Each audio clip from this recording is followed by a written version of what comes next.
Bonjour à tous, j'espère que vous allez bien. Je suis ravi de vous retrouver pour un nouvel épisode des tests matériels de Courir Mieux. Aujourd'hui, c'est un épisode un petit peu spécial que je vous présente car il sera divisé pour la première fois en deux parties. Tout d'abord, dans cette vidéo, je vais vous présenter mon retour sur le modèle que j'ai devant les yeux, sur lequel je reviens dans quelques instants. Dans la deuxième partie, j'ai la chance de vous présenter un échange avec une personne qui a participé au développement de ce modèle pour revenir sur quelques questions que je me posais. Allez, sans plus tarder, je vous propose de commencer ce test matériel. Le modèle que j'ai la chance de vous présenter aujourd'hui, c'est les Kinabalu 3 de Scott. Avant de commencer, je vous précise que ce test n'est pas rémunéré et que la marque m'a fourni le matériel gracieusement pour qu'il soit réalisé. En février 2024, Scott annonçait son nouveau modèle trail, la Kinabalu 3. Je précise dès maintenant, car c'est important, que Scott divise ses chaussures en trois gammes. La gamme route, la gamme trail et la gamme montagne. Nous avons donc là, devant les yeux, un modèle qui appartient à la gamme trail, c'est-à-dire entre la montagne et la route. Vous allez comprendre un petit peu plus tard dans le test pourquoi j'ai précisé cela dès maintenant. Pour la Kinabalu 3, sur le papier, il s'agit de l'évolution de la Kinabalu 2. Je dis sur le papier car le modèle a été complètement repensé. Avec la Kinabalu 3, Scott présente une chaussure confortable et protectrice. La Kinabalu 3 est, selon la marque, un modèle dédié aux entraînements sur sentier et en montagne, sur des parcours roulants et peu techniques, pour ne pas dire faciles. Au déballage, la Kinabalu 3 de Scott se présente comme une chaussure assez massive et assez imposante. En tout cas, c'est ce que j'ai ressenti. Son stack à l'arrière est important et ne passe pas inaperçu.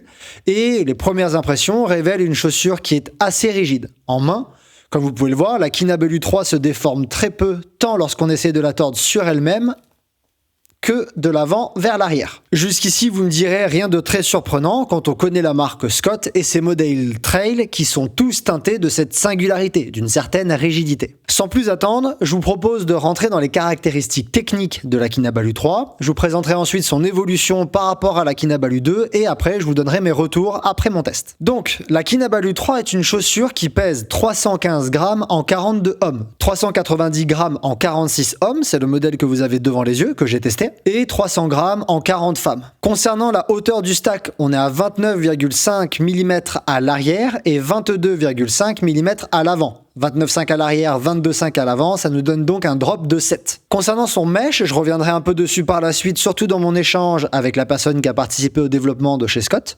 C'est une maille qui ressemble à du ripstop. En tout cas, ce qui est sûr, c'est que c'est un mesh qui est anti-déchirure et qui est renforcé. On peut voir ici sur la chaussure, désolé, elles sont sales, mais je les ai utilisées, différents renforts qui ont pour but de protéger le mesh de la chaussure, tant à l'extérieur qu'à l'intérieur, et également une bande au-dessus des orteils qui a pour but, lui aussi, de protéger des déchirures causées par les orteils. Concernant le laçage, on est sur des lacets classiques qui sont plats. Pour la semelle, on est sur du matériau également classique qui est en caoutchouc et les crampons, je les ai mesurés, ils font environ 3 mm, ce qui correspond à des crampons donc peu profonds. La semelle intermédiaire, à savoir l'amorti, c'est du Kinetic Foam double densité, qui est épaisse et ferme sous le pied. Je reviendrai également dessus par la suite. Alors malheureusement, vous n'avez pas les chaussures entre les mains, mais comme vous pouvez peut-être le voir là lorsque je réalise les manipulations, on est sur un amorti qui est très ferme, qui se déforme très peu. Concernant la largeur du chaussant, moi je le trouve standard et la chaussure n'est pas munie de plaques. Autre information qui est intéressante à noter, la Scott Kinabalu 3 est équipée de renforts latéraux au niveau du talon, tout à l'arrière du talon, de la droite de la malléole interne à la malléole externe qui représente une sorte de bande qui a pour but d'augmenter le maintien du talon. On a un léger, pour que vous le voyez mieux, je les pose, on a un léger rocker avant, mais il n'est pas très prononcé. On a quand même un effet culbuto lorsque vous posez la chaussure, comme vous pouvez le voir ici lorsque je le fais. Donc il y a un petit rocker sur ces chaussures-là, il n'est pas extrêmement prononcé, mais il existe. Concernant leur prix, les Kinabalu 3 sont proposés à prix catalogue, c'est-à-dire hors promotion, à 149,90 €. Comme toujours, si vous le souhaitez, sur le test version écrite sur le site courirmieux.fr, vous retrouverez une galerie photo avec différents clichés qui zooment sur plusieurs détails de la chaussure. Je vous invite à le consulter si vous voulez voir les chaussures de plus près. Alors concernant les différences entre la Kinabalu 2 et la Kinabalu 3, les évolutions sont nombreuses. Tout d'abord, la première chose que moi j'ai remarqué, c'est que la chaussure s'est un petit peu alourdie, de 20 grammes. Ensuite, le drop de la chaussure a diminué de 1 mm, 8 mm pour les Kinabalu 2 versus 7 mm pour les Kinabalu 3. On a également une évolution au niveau des crampons, qui sont nombreux et agressifs sur la deuxième génération et qui ont été remplacés par des crampons plus éparses et moins prononcés sur la Kinabalu 3. Et la dernière évolution notable qui est intéressante, que je remarque en tout cas, c'est un changement dans le mesh. J'ai le plaisir de revenir dessus un peu plus tard avec une des personnes qui a participé au développement, mais on est avec le modèle numéro 3 sur un mesh qui est beaucoup plus résistant et beaucoup plus durable. Je vous propose maintenant de passer à mon retour sur ces chaussures. Au moment où je réalise cette vidéo, ma paire de Kinabalu 3 a plus de 150 km au compteur. Je les ai utilisées dans plein de conditions différentes, j'ai fait avec elles des sorties courtes, des sorties longues, j'ai couru sur des sentiers techniques comme des chemins faciles, et j'ai aussi pu tester ces dernières dans des conditions sèches, mais aussi des conditions pluvieuses, boueuses et même neigeuses. Donc bref, comme souvent dans mes tests, j'ai essayé de jouer avec ce modèle dans le plus de conditions différentes possibles. La seule chose que je n'ai pas réalisée, c'est des séances à vive allure, des séances de vitesse avec, parce qu'elles ne me semblent pas taillé pour cela, ni taillé pour la compétition. Et je vous propose de passer directement à mes retours. Tout d'abord, mon test de la Kinabalu 3 révèle une chaussure avec un amorti remarquablement ferme mais confortable. Contrairement à ce que son stack important pourrait laisser présager, la mousse qui constitue l'amorti des Kinabalu 3 est plus ferme qu'on pourrait le croire. Ce point peut sembler surprenant à l'enfilage et durant les premières foulées. Cependant, après plusieurs utilisations et surtout lorsque la durée des séances augmente, j'ai trouvé cet aspect particulièrement agréable, cette fermeté particulièrement cool. La mousse ne se ramollit pas ou très peu durant une sortie même longue, ce qui offre une chaussure qui garde un certain répondant même après plusieurs heures d'entraînement. De plus, son confort ne change pas non plus au cours du temps et reste présent. Et ça, j'ai vraiment apprécié. Petite pause. Si ce test matériel vous plaît, je vous invite à aimer la vidéo, la commenter, la partager et vous abonner à ma chaîne en activant les notifications pour ne rater aucune de mes publications. Je vous invite aussi à rejoindre Courir Mieux sur ses autres réseaux comme Instagram et le podcast disponible sur toutes les plateformes d'écoute. Vous pouvez aussi vous rendre sur le site courirmieux.fr où vous retrouverez ce test version écrite. Vous pouvez aussi soutenir Courir Mieux et rejoindre sa communauté de passionnés de trail et de course à pied sur Patreon. Les différents abonnements vous donnent accès à de nombreux avantages, à des contenus exclusifs et à la possibilité de poser vos questions à mes invités. Le lien vers les offres est dans la description. Et si vous souhaitez faire l'acquisition du matériel présenté, utilisez un des liens affiliés présents en description, qui rétribue dans une petite mesure mon travail. Allez, on retourne au test.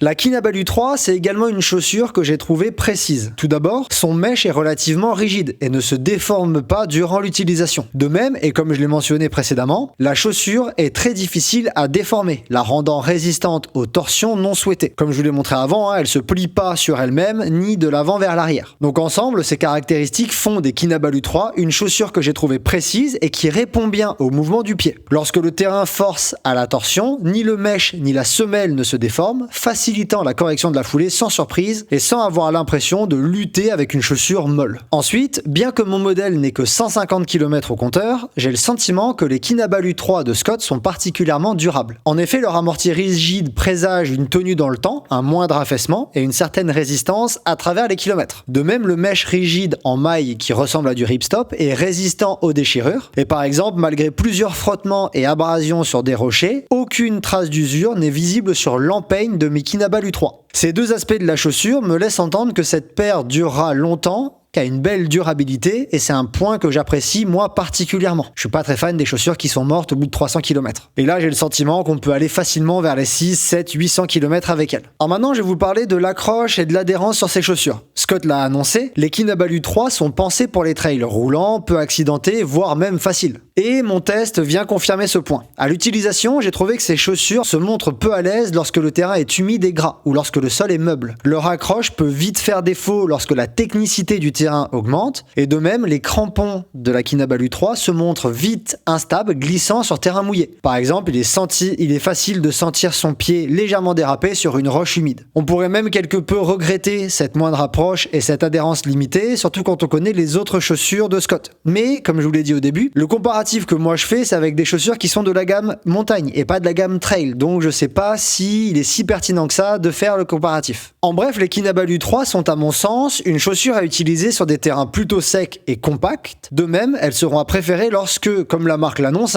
les sentiers sont à technicité réduite. Parmi les points faibles de cette chaussure, il y en a un qui m'a personnellement touché et c'est le poids élevé de 315 grammes. En effet, il me semble aujourd'hui que la plupart des modèles de trail pèsent moins de 300 grammes. Parallèlement, on sait que dès qu'on qu'on dépasse 220 grammes en 42, l'économie de course par exemple se dégraderait. C'est les travaux de Chung et Ngai en 2016. Alors c'est pas une chaussure de compétition, vous me direz, c'est une chaussure d'entraînement, donc ce commentaire sur la baisse de l'économie de course, il est peut-être pas pertinent. Mais de manière générale, je me rends compte que j'ai une tendance à préférer les chaussures dont le poids n'excède pas un maximum de 260-270 grammes, en tout cas à titre personnel. Aussi, les Kinabalu 3 m'ont semblé un petit peu lourdes au pied. Et un dernier point que je souhaite mentionner dans ce test concerne les contreforts de la Kinabalu 3. À l'utilisation, j'ai trouvé que ces derniers remontaient légèrement plus haut vers la malléole que sur d'autres modèles de trail que j'ai pu essayer. D'autre part, cette paire possède des renforts de stabilité du talon qui sont prononcés et positionnés tout le long du contrefort. Donc quand on combine ces deux éléments, on peut parfois ressentir une sensation d'inconfort au niveau des malléoles, surtout quand on court longtemps avec la chaussure. Peut-être est-ce que c'est spécifique à la forme de mon pied, qui est sensible à ce point-là, mais en tout cas mes sensations de léger inconfort de temps en temps au niveau de la malléole étaient présentes. Et il me semble quand même intéressant de préciser que cette sensation était surtout présente sur les terrains accidentés, plutôt que sur les terrains roulants, quand le pied en fait peut moins entrer en torsion. Peut-être est-ce là encore une preuve que les Kinabalu 3 se destinent majoritairement à des terrains peu techniques et peu accidentés. En conclusion, mon test des Kinabalu 3 de Scott révèle une chaussure dédiée au trail peu exigeant et roulant. Ses crampons et son accroche sont diminués par rapport à la deuxième génération, au profit d'une utilisation plus polyvalente sur des terrains majoritairement compacts et secs. L'amorti de la Kinabalu 3 de Scott est imposant mais ferme et confortable et reste dynamique. Les sensations sous le pied changent peu au cours de l'effort, ce que moi j'ai trouvé plaisant. De plus, le mesh est rigide et proche du pied. Il ne se déforme pas et avec sa semelle, elle aussi rigide, ça fait un ensemble résistant aux torsions et qui, je trouve, répond bien au mouvement du pied. Enfin, les différentes structures de ce modèle semblent très robustes, ce qui promet une belle durabilité du modèle au fil des kilomètres. On pourrait regretter son poids assez élevé, de 300 grammes en 40 femmes, 315 grammes en 42 hommes, ainsi que des contreforts au talon pouvant chez certains être positionnés un peu trop haut et parfois appuyés sur les malléoles, surtout sur terrain accidenté. Mon test de la Kinabalu 3 confirme donc ce que Scott annonce, à savoir un modèle dédié au terrain facile,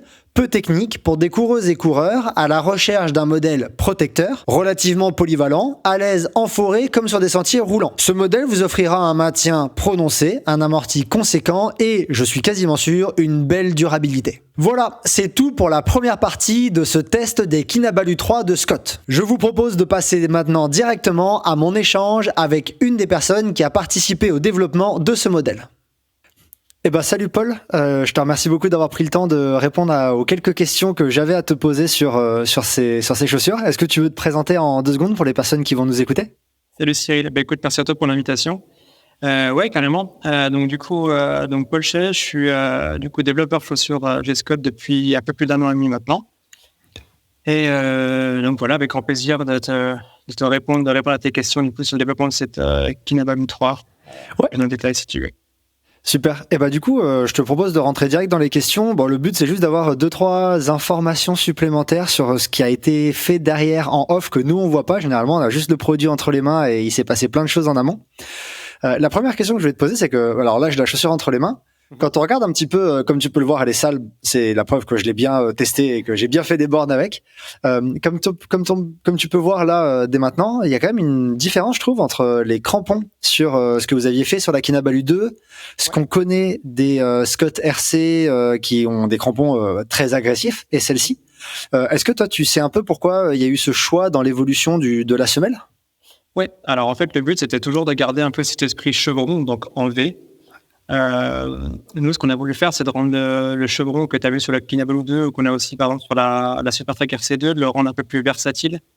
Parce que cette chaussure-là, c'est une chaussure qu'on situe en milieu de gamme. Et donc, du coup, le but, c'est vraiment de s'adresser à un plus grand panel de coureurs et aussi à un plus grand panel de terrain. Donc, c'est-à-dire qu'on peut aller des terrains secs et roulants qu'on peut trouver en ville. Et aussi, toujours être efficace sur les parties un peu plus meubles et un peu plus boueuses. Donc, nous, le but, là, c'était vraiment de garder une bonne surface de contact avec le sol pour tout ce qui est adhérence sur les surfaces lisses. On va dire racines mouillées, pierres, etc. Mais aussi de garder une bonne évacuation de la boue. C'est pour ça qu'en fait, si tu vois un peu plus précisément sur la base des crampons, en fait, on a mis un petit rayon. C'est légèrement arrondi. Ça va permettre de mieux dépourer la boue parce que ce qui est important, c'est l'accroche en elle-même, mais aussi après, c'est de pouvoir répéter cette accroche foulée après foulée, donc d'évacuer la boue au fur et à mesure de ta course. Et aussi, on a travaillé sur en fait chaque cran sont décomposés en trois petits flots. Et ces flots-là, en fait, c'est pour vraiment s'adapter au mieux aux aspérités du terrain avec différentes pierres, etc. Pour avoir une bonne surface d'accroche pour l'adhérence, mais aussi pouvoir vraiment s'adapter aux différentes aspérités qu'on a sur le terrain pour garder un maximum de contact avec le sol. Ok, super. Ouais, c'est vrai que la Kinabalu 2 était peut-être, quand tu regardes un peu les crampons, comment ils étaient faits, ils devaient être moins agréables sur terrain roulant ou quoi, parce que c'était vraiment des gros crampons très, très larges, des grosses bandes d'accroche très larges. Donc peut-être qu'effectivement, le côté polyvalence de terrain recherché, ça doit jouer là-dessus. Et puis, du coup, on a voulu aussi réduire un petit peu la hauteur du cran, sans pour autant trop compromettre l'accroche, mais aussi pour gagner un peu de poids sur la chaussure, forcément. Ouais. Et puis, tout en gardant une bonne durabilité aussi, quand même. Bah, du coup, ça peut peut-être revenir sur une question que je me posais. La chaussure, en fait, entre la 2 et la 3, malgré cette recherche que vous avez eue là sur les crampons, elle a quand même pris en poids. Là, elle est à 315 grammes en 42 hommes, si je me trompe pas. Enfin, c'est ce que j'ai vu en tout cas sur Iron, c'est le poids annoncé en 42 hommes. Ouais. Est-ce que c'est toi ce qui explique l'évolution du poids? C'est l'amorti sur lequel on va revenir par la suite ou c'est autre chose? Ouais, principalement en fait, on a voulu donc du coup pour s'adresser à un plus large panel de personnes et du coup répondre à ce souci de confort qui aujourd'hui est central vraiment dans la pratique du trail et même de la course sur route. On a augmenté ce qu'on appelle le stack, donc l'épaisseur de la semelle intermédiaire, parce que vu que c'est pas une chaussure orientée compétition, on s'est permis d'augmenter un petit peu le poids, mais vraiment pour gagner en confort sur les longues courses, etc. Et aussi, c'est pour ça qu'on a cette partie arrière qui est, là, on a joué sur des couleurs différentes pour vraiment monter le principe. C'est qu'en fait, on est passé sur ce principe de la Kinabalu 2 avec cet arrière qui est plus mou que l'avant. Pour que quand tu as une attaque talon ou même quand tu es sur les phases de marche, ce qui arrive assez souvent sur des longues courses avec la fatigue ou même sur l'ultra trail, c'est que tu as une bonne absorption des chocs sur l'arrière, mais tout en gardant quand même une mousse assez rigide sur l'avant pour avoir une bonne stabilité. Avoir une chaussure qui est stable et réactive du coup sur l'avant qui est dans les parties techniques.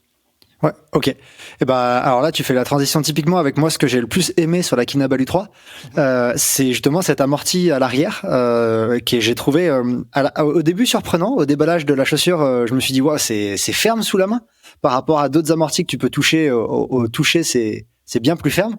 Et en fait, à l'utilisation, j'ai trouvé que c'était un amorti qui était super agréable, qui était dense, rigide au début, mais en fait, qui bouge pas trop au cours de la pratique. Donc, t'as pas cette sensation comme tu peux avoir avec d'autres chaussures que la mousse se ramollit, qu'elle perd en dynamisme, que tu t'enfonces dans un coussin mou.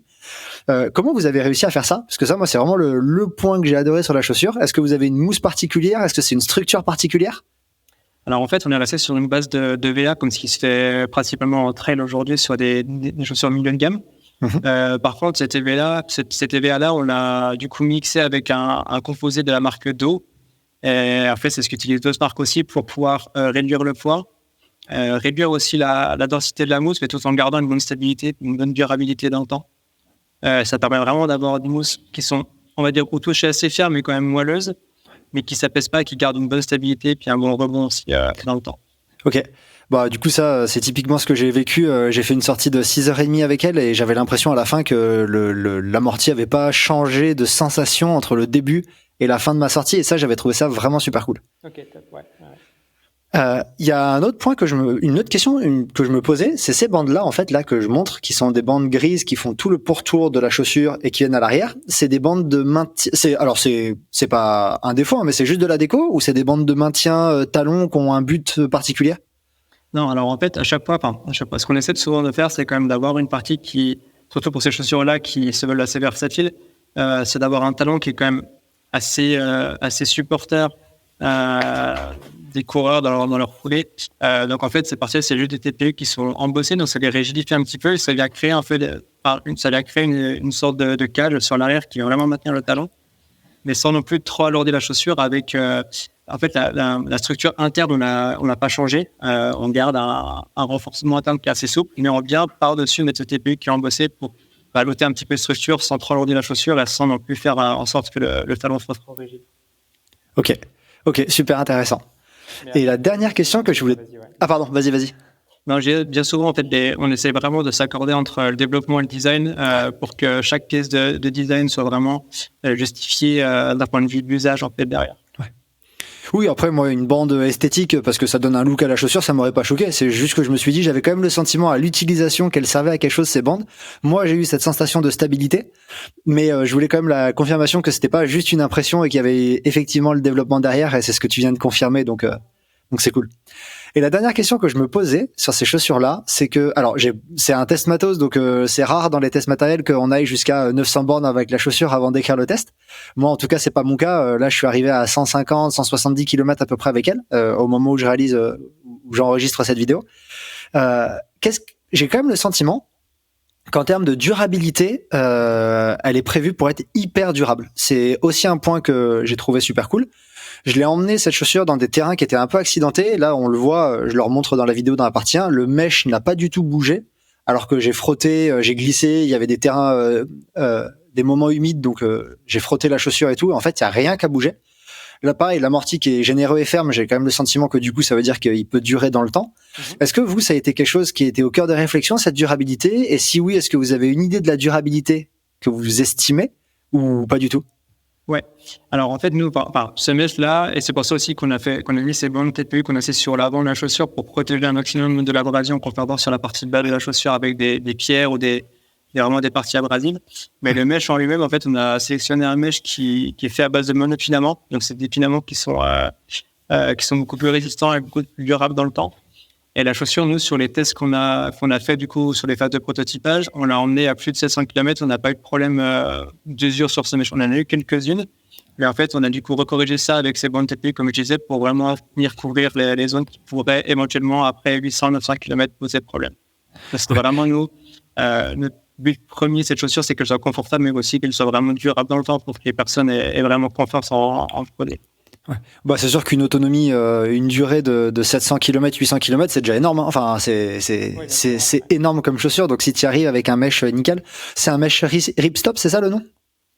C'est pas vraiment, on peut dire que c'est ripstop, ouais, c'est à peu près la même, alors c'est pas les structures qu'on voit vraiment quadrillées comme on peut avoir sur un ripstop classique, comme sur les voiles de parapente ou sur des vestes. Par contre, ouais, on peut dire que la structure, elle est faite de la même façon. Et c'est toujours un mesh monofilament qu'on a à l'intérieur de ces structures-là, ouais. Ok. Et en tout cas, moi, je l'ai précisé dans la partie juste avant notre échange, dans la vidéo où je la présente, la chaussure. Mais quelque chose que j'ai aimé, c'est que en fait, le mesh, là, comme il se déforme pas, tu vois, il est pas du tout élastique.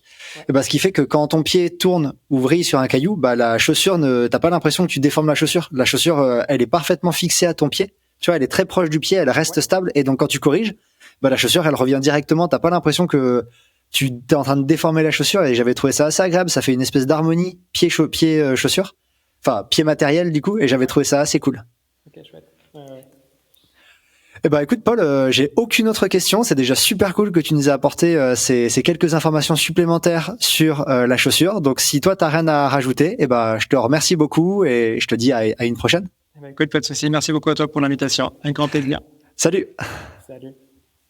Voilà, c'est tout pour ce test matériel. J'espère que son contenu vous a plu et que vous avez apprécié ce nouveau format divisé en 2 parties, mon retour et un échange un peu plus technique avec une personne qui a participé au développement du produit. N'hésitez pas à me dire ce que vous avez pensé de cette vidéo en commentaire, ça me fera super plaisir. N'hésitez pas également à me poser des questions si vous en avez, et moi je vous dis à très bientôt pour un nouveau test matériel.